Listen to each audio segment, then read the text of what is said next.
Bonjour à tous, bienvenue dans votre nouvelle émission On prend note. Et oui, après une petite pause musicale, place un nouvel épisode. Et oui, aujourd'hui centré sur Halloween, plus particulièrement sur un créateur que j'aime beaucoup, que j'aimerais revoir d'ailleurs à l'œuvre de la manière dont il avait fait avec Silent Hill Pity, la démo, la fameuse démo de Kojima Productions avec Konami. C'est vrai que c'est la seule démo qu'on a eu de ce jeu-là, Silent Hills, le fameux soft reboot de la licence de Konami.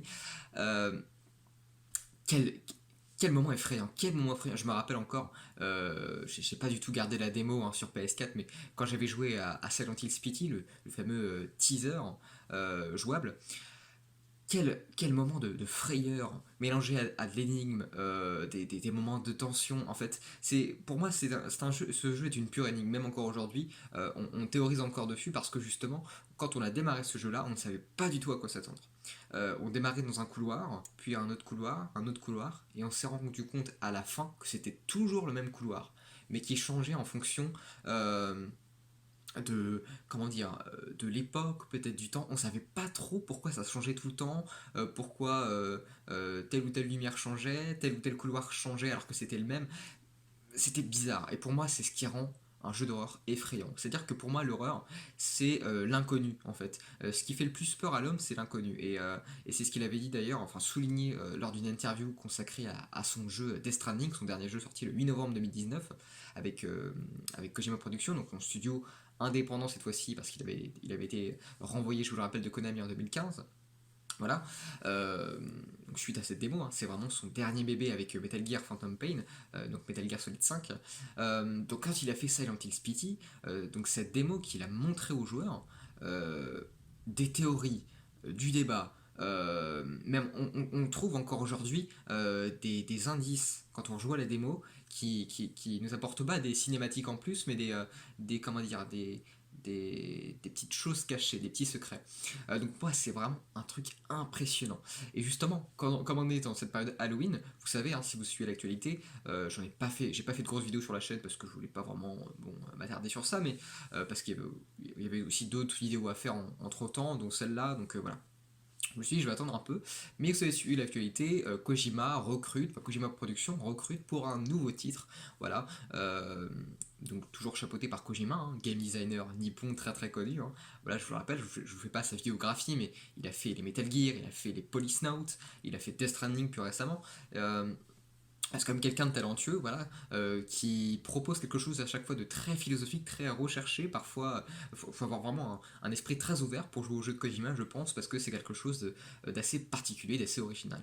Donc, on l'attend toujours au tournant pour un jeu d'horreur. Est-ce que ça sera le prochain, justement? Est-ce que là, il recrute justement pour un jeu d'horreur? Je ne sais pas. Toujours étant que, vous savez, il y a une news qui est passée je crois que c'était à l'été. Kojima avait approché le dessinateur Junto Ito, japonais, donc c'est un dessinateur de manga un petit peu horrifique, justement pour un projet. Mais finalement, il a dit au travers d'un tweet que ça n'avait rien à voir avec son prochain jeu. Au contraire, que c'était un petit projet qu'il avait, une petite discussion qu'il avait avec lui, mais rien de très jeu vidéo. Enfin, c'est disons que ça n'a rien à faire avec l'industrie du jeu vidéo et rien à faire avec le prochain jeu de Kojima.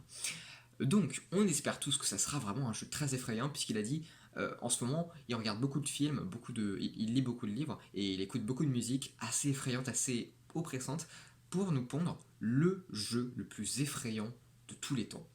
Et alors, les amis, en pleine période d'Halloween, bientôt, très bientôt, nous sommes actuellement le 24 octobre, c'est bientôt Halloween, et là, on peut tout faire. Il avait énoncé une idée que, en fait, quand il a pensé un petit peu Silent Hill Pity, enfin plutôt Silent Hills avec un S à la fin, pas Silent Hill, Silent Hills. Il avait imaginé que quand on lance le jeu, en fait chaque joueur doit donner son numéro de téléphone. Et en fait dans la partie, le jeu pouvait déclencher avec un algorithme un message envoyé justement au joueur à travers son numéro de téléphone pour un petit peu l'effrayer. Et ça, je trouve que c'est vachement révolutionnaire. Je pense que ça coûterait très cher. Voilà, parce que bon, c'est vrai que un SMS du Japon en France ou des États-Unis en France, c'est quand même très cher. Voilà, pour un SMS déjà par centime, c'est déjà quand même assez cher. Ça compte même en euros avec 2 zéros parfois. C'est quand même assez cher. Donc voilà, mais c'était une très bonne idée.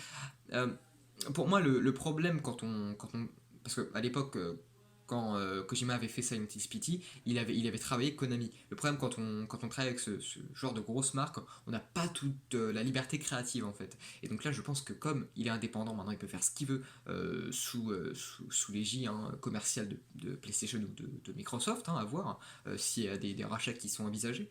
Je pense qu'il a une liberté créative assez impressionnante et j'ai vraiment envie de le voir à l'œuvre. Là, vous l'avez vu en début de vidéo, je vous ai passé le PT Silent Hills Concept Movie. J'ai juste là à l'écran, mais vous l'avez en début de vidéo. Et je trouve que c'est absolument impressionnant ce qu'on peut faire. En plus là, avec les effets visuels de la next-gen, la fluidité, je pense qu'il y a matière à faire. Avec le ray tracing, les ombres, les lumières, je pense que du côté effrayant, Kojima peut vraiment s'en sortir. Voilà, surtout qu'on a été habitué avec Death Stranding, avec de très beaux effets visuels. Donc là, je pense que pour un jeu d'horreur, il y a de quoi faire. Même si c'est un huis clos, je pense qu'à mon avis, il y a des choses qui peuvent se passer. Euh, alors après, à voir, est-ce que ça sera justement un jeu d'horreur un petit peu philosophique comme on a eu avec Silent Hill PT où il faut réfléchir des énigmes? Est-ce que ça va être plutôt un Resident Evil-like qu'est-ce que ça va être? Est-ce que c'est un survival horror? Est-ce que c'est plutôt un survival tout court? Voilà, on sait pas trop dans quoi on va se lancer, mais en tout cas, moi j'ai hâte, voilà. J'invite à regarder encore une fois la vidéo, la vidéo du début, donc le concept movie de Silent Hills. Pour moi, c'est un jeu culte, intemporel, et qui définit depuis pas mal de temps les codes de ce que vraiment doit être un jeu d'horreur. Salut à tous les amis, j'espère que cette vidéo vous aura plu, et à très vite pour de prochaines aventures horrifiques. Bouh.